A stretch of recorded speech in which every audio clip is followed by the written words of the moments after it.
What's up, everyone? It's Friday, July 2nd, 2021. It's 79 Fahrenheit, 26 Celsius, in front of one of my favorite bubble tea spots in the Greenwich Village. And we're just gonna do a walk today with a guest of mine. What's going on? It's John Barr from the Here Be Bar channel. Yeah, I lived in this neighborhood for about 8 years. I had to come here for something anyway, so we can walk around and we can talk about things have changed since I moved 8 months ago to Brooklyn, and I'll show you some of my favorite spots, most of which are still here. Okay, let's walk up this way, I guess. Okay, we could start that way. And you actually made me realize something, that we're starting in front of a bubble tea spot, and I don't remember seeing any bubble tea places here until like 3 years ago, and then they started to pop up everywhere. That was one of those changes in the neighborhood. I don't know if it's just the village or New York City in general, but have you noticed that too? Yeah. Bubble tea everywhere? I've noticed it also. I mean, I didn't think it was like as soon as you said. I thought the bubble tea places here were longer, but Yeah, I mean, stuff pops up and closes all the time. I'm looking around as we walk, and I could think of like 3 other restaurants that used to be that one right there, Karakata. That was a lot of different stuff. Then there are places that last, so it feels like forever, like the Uncommons is a great place. Especially if you're under 21 and you want to go out, have a date, board games. yeah, there's a lot of nice little hidden gems in this neighborhood. Yeah, Mom and pop places. There's that. It definitely caters to the college crowd because NYU is all around us here. So you have tons of bars. Obviously you have bookstores, you have like little record shops. Yeah. But it's a lot of bars. That is what I'll always remember this area for, is like nightlife and restaurants. Yeah. There's no shortage of that. Let's check out Washington Square Park. Sure. They're so close already. Washington Square Park has been in the news lately for some not so nice things. Soccer. Yeah. I think definitely a soccer game. Someone scored, maybe. Sounds like someone made a nice save. I don't know. You know, I'm curious to see Washington Square Park because I've read all the reports about like the police trying to break up people partying, and like, I mean, I understand both ends of the spectrum. Young people want to go out, and the neighbors here don't want to deal with the noise. So I understand where both sides are coming from. Yeah. But I think they do need to do something to make sure that Washington Square Park isn't an all-night party. I was here 3 weeks ago, and the city completely closed off the northwest corner of the park. Yeah. Like that was gonna solve the issue. It's nice to see the park really busy again. That was always a factor for me when I would go out. I'd be like, how busy is the park today? And I'm not even talking about COVID times, I'm talking regular times. And I could even see it from here. It looks pretty hopping. Also, the first ever video I did with John was here in the Greenwich Village. This was, I think, maybe 2 years ago. Yeah. And now I'm walking here as an ex-resident, but I still know this area so much better than my current area of Park Slope. I know Park Slope a bit, but I'll be honest, when I moved here, it was my first apartment in New York City, and I was living with my twin brother. I was single. I wanted to go out all the time. That urge to explore isn't there like it used to be in my new neighborhood. I still have an urge to explore, but I'm a lot more boring these days.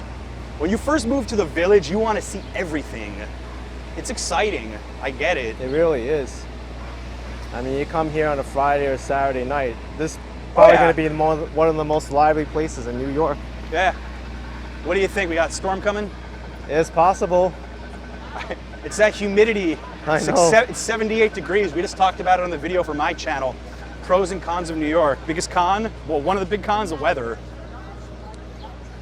Right? Normally you would think that 78 degrees is pleasant, but with the humidity so high, it's not really. We're sweaty. Yeah.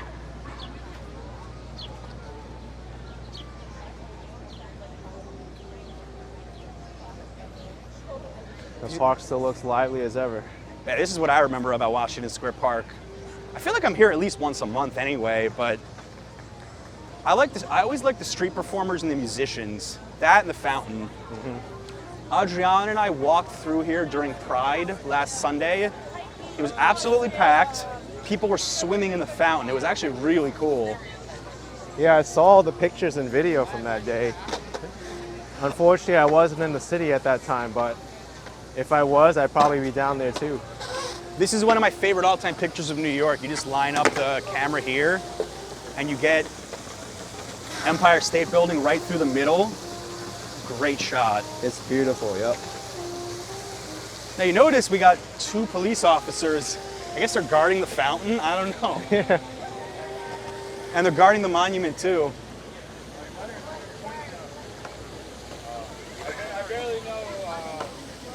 That's cool, that guy's a handheld camcorder. You see that? Yeah, I see that. I try to stay off the grid unless Yeah, the monument is completely blocked off.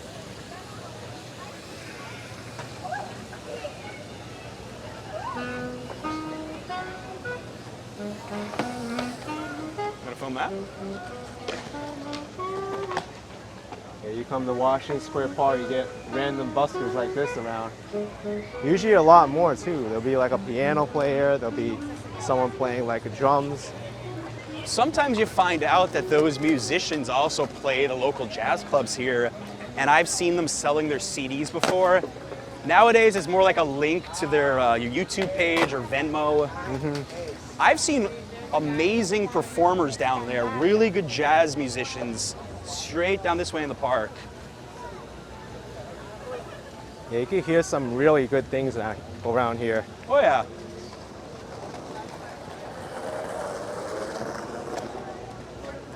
It's busy, but it's also July, so I think there's a lot less NYU kids around. So if you were here maybe 2 months earlier, it'd be a lot more hopping right now. The grass is pretty empty. Yeah, I'm surprised.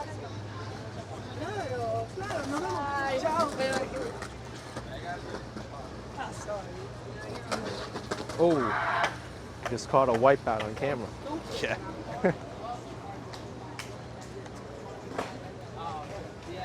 I've tried skateboarding before and I couldn't last like 10 seconds on it. I have absolutely zero coordination. I definitely can't surf. I definitely can't skateboard. I definitely probably couldn't ski. I can ride a bike at least. Well, at least you could do that. I can drive a car. I know a lot of New Yorkers struggle with that one that I've met. I'm not pointing my finger at you because you drive, but that's one of the few advantages of growing up in Jersey. I did have a lot of experience driving. Well, even me, I can drive, but I still struggle with tight spaces and parallel parking. Which is interesting considering I guess you learned to drive in New York, right? Yeah, but I don't do it on a regular basis. Yeah, I don't drive as much anymore either. I mean, I drove for years and years. Now I drive maybe twice a year, 3 times a year. Yeah. So it's always weird. Yeah, no, this doesn't make any sense at all. The city still has the northwest corner of the park closed off with the barricades. Like, Oh, right there? yeah. I mean, this area of the park was always known for like being a little bit more rowdy. Yeah, why do you think they closed that off? What's your theory? Well, according to the news, they said people were doing drugs here and acting up and being like, chaotic here, but this isn't any way to solve it. I mean, you close this section, people are just going to move to a different part of the park. I agree with you on that. I will say that as someone that lived here, a lot of times you'd walk by that area and somebody would offer you drugs. Yeah. It was well known. So like I see what they're trying to do, but I also agree with you. Yeah. Like, okay, it's closed. There's a lot of other places in New York to hang out than that corner. I mean, You want to walk this way? yeah, a little bit of history. There is that Hangman's Elm That's right. over there in that corner. Ooh, a Vespa here. I feel Yeah. like we're in Rome. That Hangman's Elm tree is like older than the United States. Yeah. A lot of historical buildings here. And as we mentioned, NYU right here coming up. Oh yeah, This is one of NYU's. the many dorms. This is kind of, if you think about it, this is NYU's campus. They don't really have a campus. Washington Square is huge for them. Yeah, they used to have a campus. You could look up my, I forgot the name of that neighborhood now I went to. I should know it. In the Bronx, where NYU had the campus for the Bronx Community College. Oh, I didn't know that. Yeah. University Heights, that's what it's called. That's it. Yep. Okay. Yeah, that was NYU land before. You have any idea what their tuition is these days? Is it still the most expensive school in America? Probably. If not, it's up there. Yeah.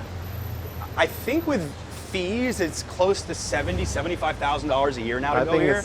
I think it's like that, yeah. Crazy. It's a lot of money to live in New York, but it does have some really good programs. Yeah. The one that I know they're really famous for is their film school. The film school, the business school, I the law school. saw Spike Lee walking through the park one time, and I later read that he was teaching a course there. Oh, wow. That'd be a cool professor to Yeah, have. I know. Also, what's his name? Franco? James Franco? Franco. He was teaching a class at NYU too.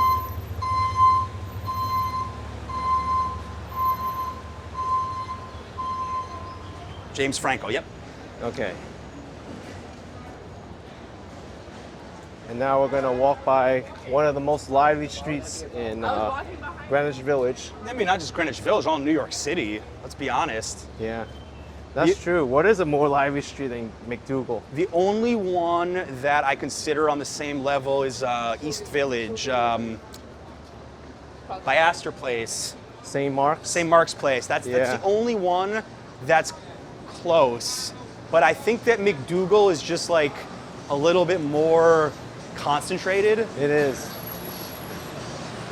Actually, you know, Koreatown, 32nd Street. Yeah, that's true. They're lively there too. That's a little different lively. That's more like restaurants and outdoor dining. This is more like nightlife. Yes. Although they do have those karaoke spots. Mm-hmm. That's a pretty good one, actually. Yeah, I would put that up there. I think though on a weekend, this is very concentrated and busy. It is. Yep. They never had outdoor dining. Hey. Oh, thank you. Hey. Appreciate it. Cafe Reggio never had outdoor dining like this, ever. Mamoon's also never had outdoor dining. Comedy Cellar. Olive Tree Cafe. This whole street is completely transformed. Even a year ago, last summer didn't have this much outdoor seating, I'm telling you. This is one of those changes for New York City that we're gonna say the pandemic caused this, and not necessarily in a bad way, unless you're driving and looking to park your car. Outdoor seating is like here to stay in New York. I actually don't mind the outdoor seating I don't mind at it all. either. I think it makes New York feel a lot more European completely. But this, like, they're expanding it so much. I was here maybe a month ago, and it was not this busy. Ooh, Minetta Tavern. This is interesting to me because this was always a hidden, fancy restaurant, which was known for their, I think, Black Angus burger, which was like $28. I came one time, you have to make a reservation. But it was always this hidden spot that nobody knew about unless you knew to look, and now they've got outdoor dining. Look at that, huh? Yeah, look, and it's like the fanciest restaurant, right? Right next to Artichoke Pizza and Off the Wagon, like a notorious dive bar. I love it. You have everything here now. Off the Wagon, Artichoke. Off the Wagon, lot of Reggio, late Comedy night Cellar. memories from Off the Wagon. A lot of them. Does Artichoke have indoor seating? No, they don't. What's up? Artichoke doesn't have any indoor seating at all. Oh, It's you can just sit. Oh, you outdoor can seating. sit. They never had seating anyway, though. Yeah. Maybe they had like a few little counters. So this is what you would do if you were young and going out around here. You'd go to some of the bars like Off the Wagon, and then you would jump to Artichoke for one of those greasy artichoke slices. That's what happens. That was good. Times were good. Look at this happy hour. They always $2 had off the good entire bar. drink specials. I swear, this bar has had the same smell for 50 years, or however long it's been around. I'll never forget that smell. Even as I walk by Off the Wagon, like that smell is there forever. It's so busy Oh yeah. at nighttime. I mean, it's Friday, almost happy hour now. Yeah, it's almost on nighttime now. Yeah. It's like almost 4. I always had a dream, and I never did this video. Maybe me and you'll do it someday. Watch I this wanted. cellar. Oh, thanks. I wanted to come to MacDougal Street and do a late night food video because this is one of the best streets in all of New York City for late night eating. So many of these places are open till 2 to 4 a.m. I was at Mamoon's one time after going out. I think they closed at like 4:15 in the morning. You probably still could do that video. You know what? It was a little easier when I lived 2 blocks from here. Yeah. I don't think I want to do it now.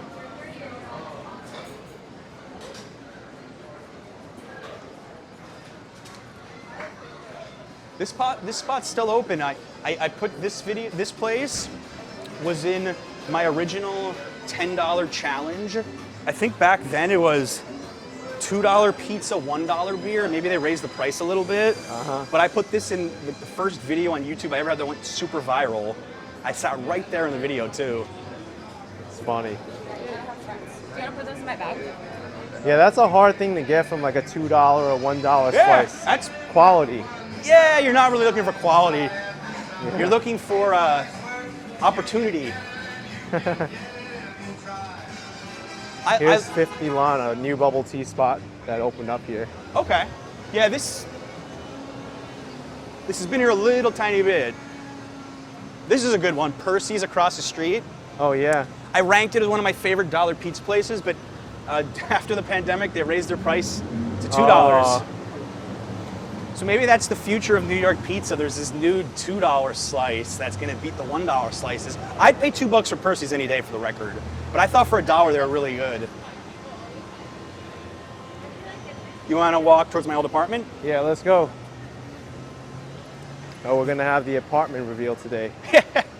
You know, this is actually stuff that I would never have said when I still lived here for privacy reasons. Like, I guess for you, you wouldn't walk around your neighborhood in Queens and be like, hey, that's my house, that's where I live, that's my deli.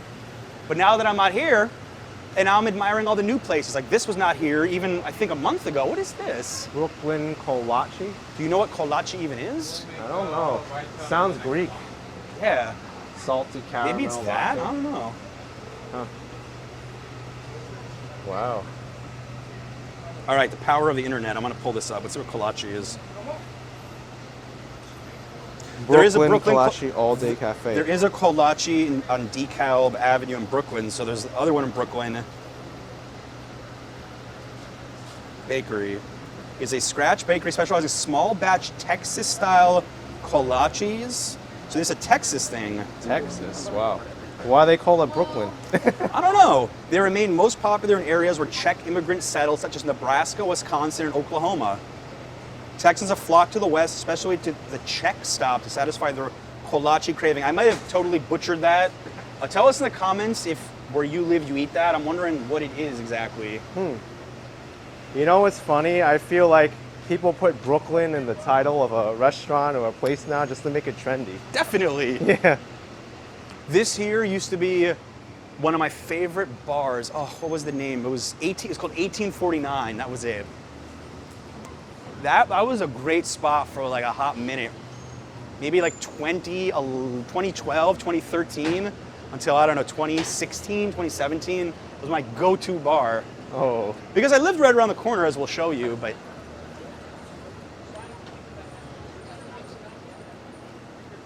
this was my favorite like store on earth. Finest deli here. I mean, everyone has their local bodega. I'll never forget when we had Hurricane Sandy and all the power went out. These guys stayed open the whole time. I think they even had like a car with the lights pointing to keep electricity. Like, I absolutely tip my cap to them. They really did good for the community. When almost every single place was closed, they were one of the only places open. This was 2012, right? What about 2020? They stayed open too? Yeah. Oh yeah, they were open. Wow. They were actually one of the only places I could find toilet paper in March 2020. CVS was long sold out. See, this was the view I used to see when I left my apartment. I used to see One World every day, and then you can't really see it too well from here, but you could see the Empire State Building the other way. You step into the street, but the trees are kind of blocking it. Yeah, and the overcast day too, so. I'll tell you, it was really weird to come back here for the first few times because I lived here for 8 years. And we always dealt with loud noise like this. Yeah, look at This that. was so common because my window was like a quarter way down the block. I heard all that all the time. I remember the 7 p.m. Clapping and cheering. Yeah. This is the loudest block. This was loud.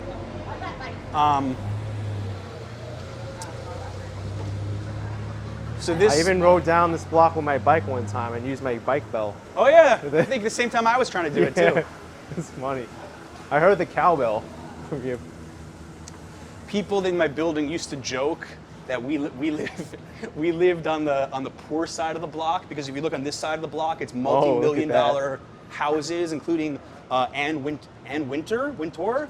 She has one of these, and one time President Obama came to a party she was throwing, and they closed down the entire block. Oh I my heard his gosh. helicopter coming. Wow. So this is like the bougie restaurant next to where I used to live, and this is where I used to live, right here. All right, take it. Yeah, man. No elevator. Nah, fourth, all the way up the stairs. I still remember that noise, like beep, beep, beep. But I could walk by that building in 30 years and I'm gonna hear that beep, beep, beep, and I'm never gonna forget it. I'm happy though. I mean, I love Greenwich Village, but I don't think that I'm the right person to live here anymore. I think it's more for younger people, definitely single people, that want to have the whole city at their fingertips, because you're going to sacrifice space for sure. For sure, You're going yeah. to live in an amazing location, close to everything, but unless you're spending $3,500 to $4,000 a month, you're not going to have a big apartment, or you're going to have a bunch of roommates. What is that? What the? That's a pretty cool A chair, bison actually. chair.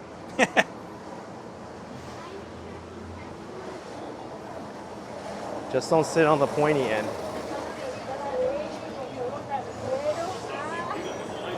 Just an Australian coffee shop banter. It looks trendy. Yeah, it's like $5 for a latte, I think. They might have the most expensive latte I've ever seen. It was good, don't get me wrong, but Whoa. it's pricey.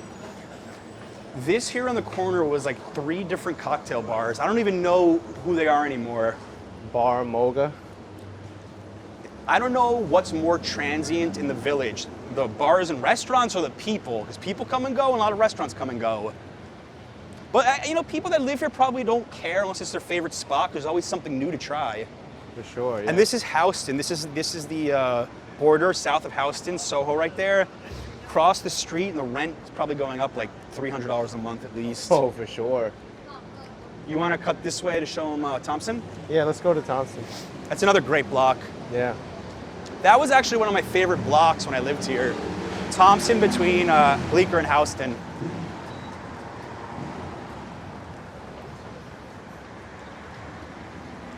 And you live so close to like Houston. I heard all the noise. I heard a lot of noise, yeah.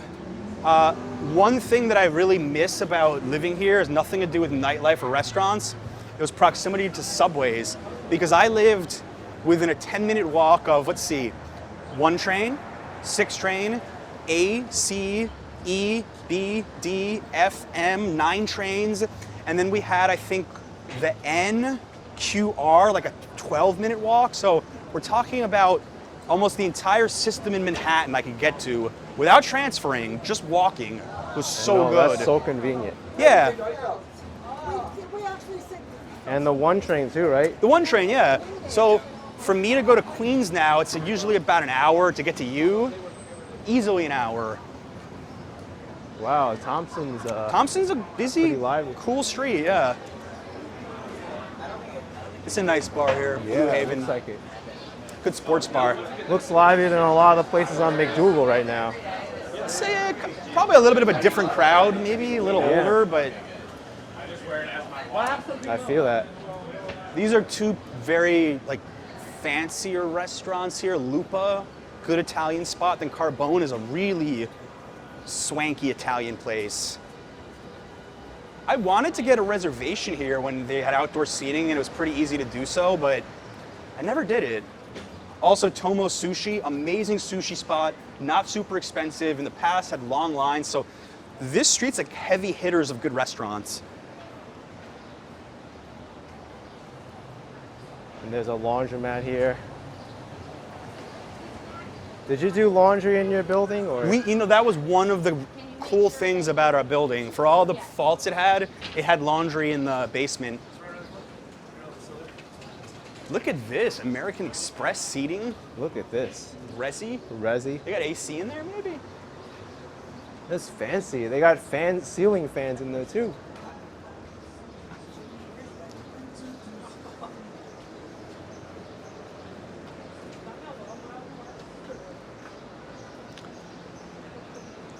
A lot of my friends that lived outside of this area, they always had a running joke about my twin brother and I that we refused to leave like a 10-minute radius of our apartment. And to them, I would say, look at all the places we had around us.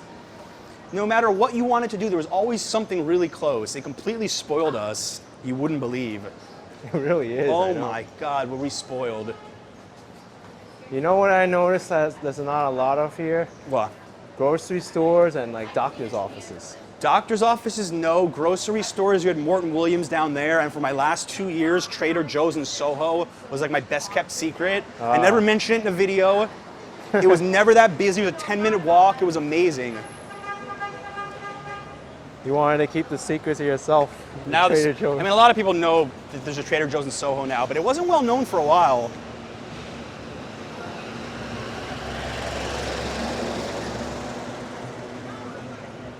You want to walk towards the subway? Yeah, let's go this way. Okay. Is there anything we missed?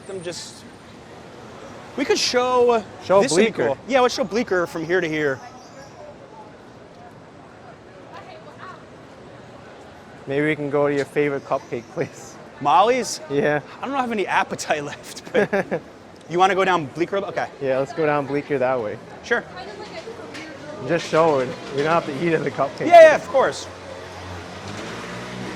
I think I had my 30th birthday here at Carroll Place. They're a great bar, and they've turned into a big time. How are you, man? They've turned into a big time brunch spot. You tell me, we could stop here for a second. How many places in New York City do you know who have this much space for outdoor seating for brunch? Wow, this is insane. And they're full too. They absolutely Wow. took advantage, God bless them, of the situation they had of outdoor dining. They said, take the space, there's nobody here. So it's like they have 2 or 3 restaurants worth of tables in one. This is crazy. Yeah. I've never seen a restaurant like have this much seating. Especially in Manhattan. Yeah. I'm trying to think, even Koreatown, no. Even Queens, Yeah. where all the space Queens has, doesn't have this much space for They a have single space probably for restaurant. like 75 to 100 people out here. This is like a catering hall type, Yeah. with capacity. Yeah.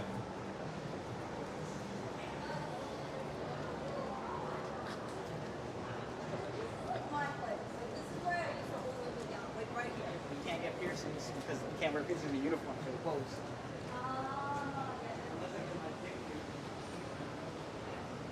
This is new here too, this bar. It looks interesting.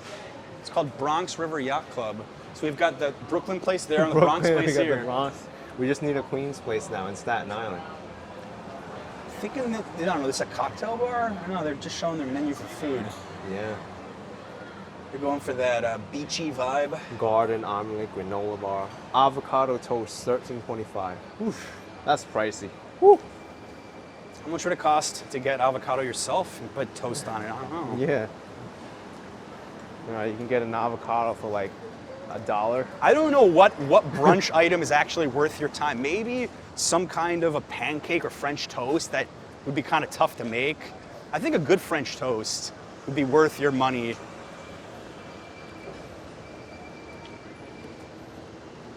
I don't even know when the avocado toast craze came to be. Good question.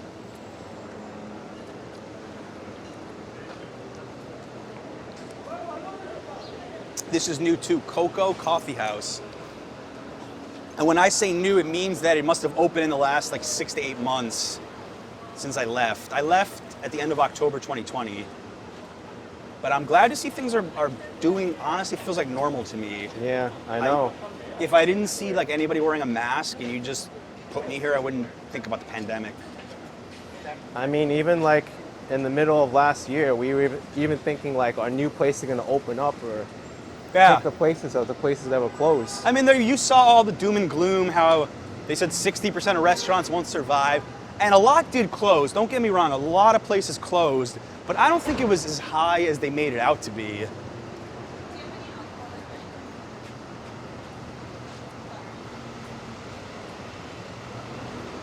You know, another issue, I'm hearing that rent is coming back too. Not as high as it was, but definitely higher than you were paying 6 months ago, last summer, or whenever. You know, I want to tell everyone, my apartment, the last rent I had for it, where I showed you, Sullivan Street, I paid $27.50 after 8 years, and I think that was the first time ever they didn't raise my rent. They always raised it at least $50 to $100. It rented at like, I think $18.50, no fee. Oh $18.50, almost a $1,000 price drop. My response was, you gotta be kidding me. But Wow. there wasn't a lot of demand for this area with everything closed, with NYU closed. Who was moving here back in January, you know? Now, I think by fall we're gonna see a big rebound on the real estate prices for rentals.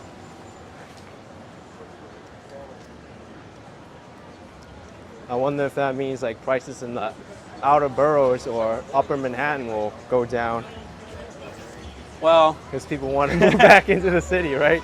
I'm not moving back into the city from Brooklyn. I'm really happy where I am. As much as I'm waxing poetic here, because I think it's an amazing neighborhood, I just don't want to live here anymore. That might be a viral video idea. I'm moving back into Manhattan. A lot of people told me that in the comments. You'll be gone 1 year tops. You'll see. And I'm like, no, I'm not coming back. But I read a really cool statistic, and it said that while all this was made about New Yorkers fleeing for Florida or, I don't know, California, wherever, maybe not California, but for Florida and other states, the biggest move that was made during the pandemic was the move I made, Manhattan to Brooklyn. That was the biggest move. Oh my gosh. Yeah. And if you think about it, it's not so surprising, because people like me, maybe they're like, okay, I'm married, I have a girlfriend or boyfriend, whatever. There's not a lot to do. Why am I spending so much money on this tiny apartment? Let me move to Brooklyn and get some value for my money and still live in a cool neighborhood like Park Slope where I live. So, you know, I don't really need nightlife till 4 a.m. anymore, or late night eating. But I miss the amount of places you have here. I certainly do. Like, I miss Molly's Cupcakes a lot right there. I've had Molly's cupcakes. They were good. They're great. I had the unicorn cupcake. That was amazing. Yeah.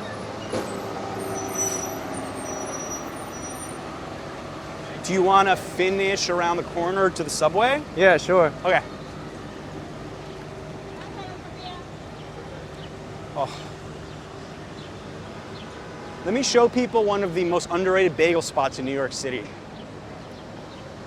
Bagels on the Square. Not the best bagels, but they get no attention. They're so good. So good. And it's usually empty. Or at least empty when I walk by. I'm sure they're busy enough because they're still there, but. Yeah, there's some people in there.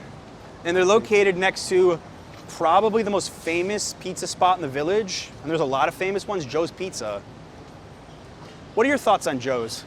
I think if you want like the, de facto New York pizza slice, Joe's Pizza, you can't go wrong. But they're not the best. No, I think they're a little overrated personally. Yeah. I'm not saying they're bad. Just think they're overrated.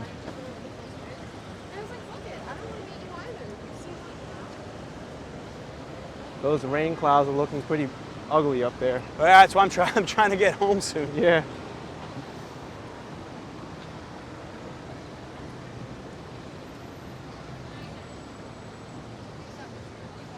If you had to move to Manhattan, what neighborhood would you pick? Curious. I would probably pick a quiet neighborhood, maybe like Yorkville or... Yeah? Yeah. My wife, Adriana, she liked the Upper West Side. I like it, but I don't know. I didn't feel right for it. For whatever reason, it's never appealed to me. Yeah. You know where I consider moving to is like Chinatown, if I can get a modern apartment. There's a lot of new buildings down there and a lot of good prices too. Because I don't think Chinatown has the same appeal when you say I'm moving to New York as Yeah. the Village does or Soho. It doesn't have that good ring to it. But it's actually not a bad location either. It's not. You got a lot of subways A lot of subways, a lot of stuff nearby, and the best cheap eats in Manhattan.